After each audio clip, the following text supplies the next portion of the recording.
Action.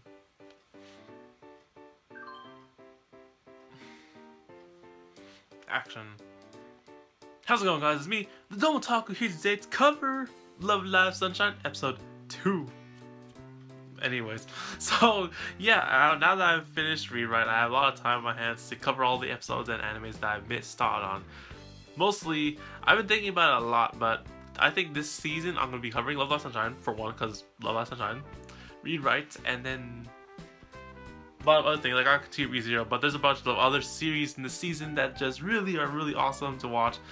But we gotta talk about Love Live Sunshine. So anyways, episode 1. So interestingly enough, episode 1 starts off the whole awkward thing, the Love Live Sunshine, and the awesome just series in general. So we have to introduce all the characters to an extent, and we see that, you know, the struggles of them trying to start the school live club with just 2 people, because, you know, back in the old days in the OG series we had 3 girls trying to save their school.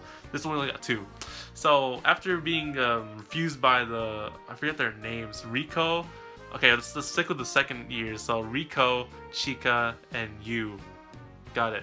So Rika declines to join the school out club or to write music for Chika, right? And eventually it turns out sort of like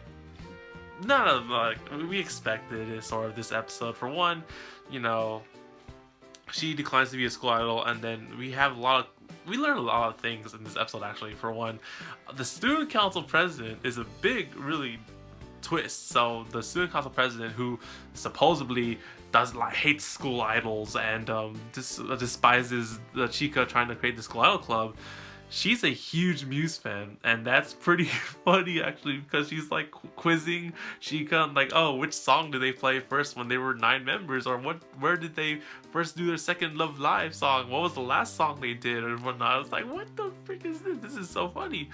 And yeah, so she might not hate school idols as much as I thought she did, so that's the side that I never thought of.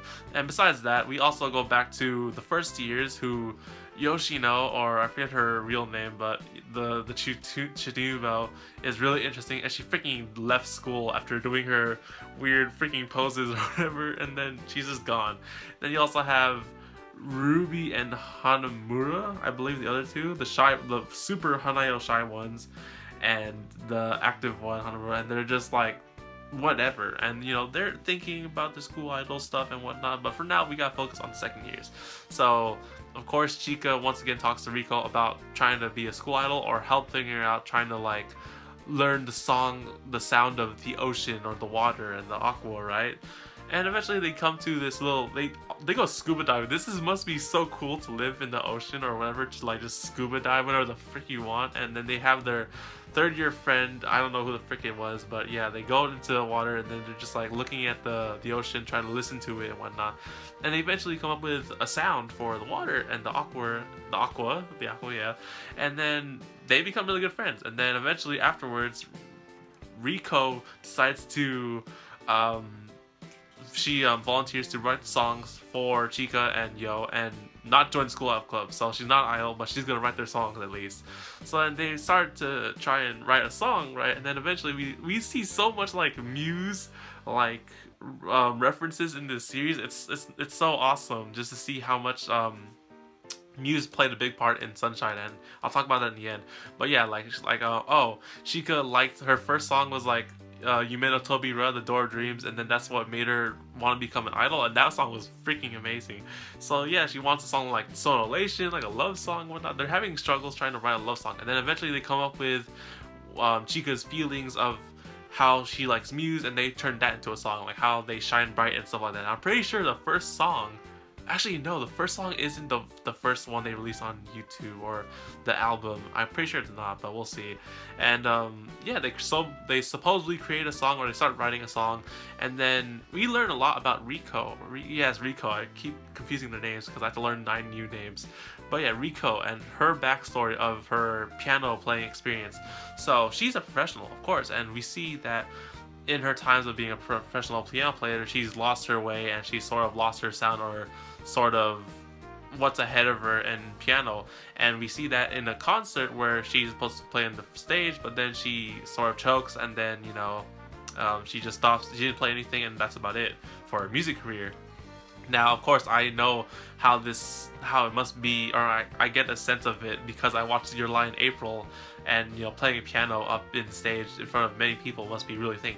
But Riko questions her own music and herself playing the piano, and of course after Chika comes up to her with the school idol thing, she becomes invested in it, or not invested but curious about it, and then she looks up Yume no Tobira on our smartphone and she plays the video, and like I was like, oh, we're gonna see lots of music in here, but no, she actually goes to the piano and she starts playing the piano, singing Yume no Tobira, and it's like, oh, that's so amazing, and like such a blast from the past, And then Chika actually is her next door neighbor, and they talk to each other right here, and yeah, like Chika convinces her, like Riko actually opens up to Chiaki, I don't know, it's Chika, and telling her is like, oh, I don't really feel happy, or I don't feel anything when I'm playing piano anymore. I don't know what to do anymore, and I don't find it fun. I don't find it shining or smiling, because in the beginning she loved to play the piano, but now she's sort of lost and sort of doesn't really know what she wants to do anymore. And then Chika comes up to her, is like, you should try to become a school idol, and then if you smile and shine and like it, then you can quit and go back to playing piano. But then you're not leaving the piano and whatnot, you're sort of just using it for a different thing, because she plays piano like in a professional concert, a professionalism sort of thing, but now she's just doing it for school idol stuff. And then they have the touching moment where they're trying to link their arms together from across the thing. Like, I swear, I thought they were gonna fall, and that was gonna be the hilarious ending for the episode, but no, they connect to each other, and that's about it for the thing. And we see the ending for the show for the first time, which is pretty cool. It sounds pretty interesting, and they have so much reminiscence of like the old Love Live ending, where they're all nine are just doing stuff and like dancing and thing, and that's about it. So yeah, after this episode, for one, I feel really like, I don't know if it's me or not, but I don't know how to put this in words, but I think for one that the new 9 idols, and that we're learning a lot about them, and I'm really liking the characters and just how they interact with each other. I find it pretty hilarious when they're together, and that's sort of how like Muse was, and they're all cool when they're all 9 together. But then like in here, they're also giving off a really different vibe than Muse, and it's just really entertaining to watch, because when they go to write the song, they have this like freaking huge pillow fight, and then we see like Riko get pissed when the pillows hit her and whatnot. There's just so much like emotion and like realism. I sort of realism, I don't know, there's just like a sort of like a thing that I see or I feel when they're all together, and then they're just hanging out and doing whatever. And like when Chika tried to lure the first year with a lollipop, and then she's just like whatever, right? And like it's really interesting. In fact, like as I said before, Awkward has a different tone to the characters and their music from Muse that it is interesting in fact.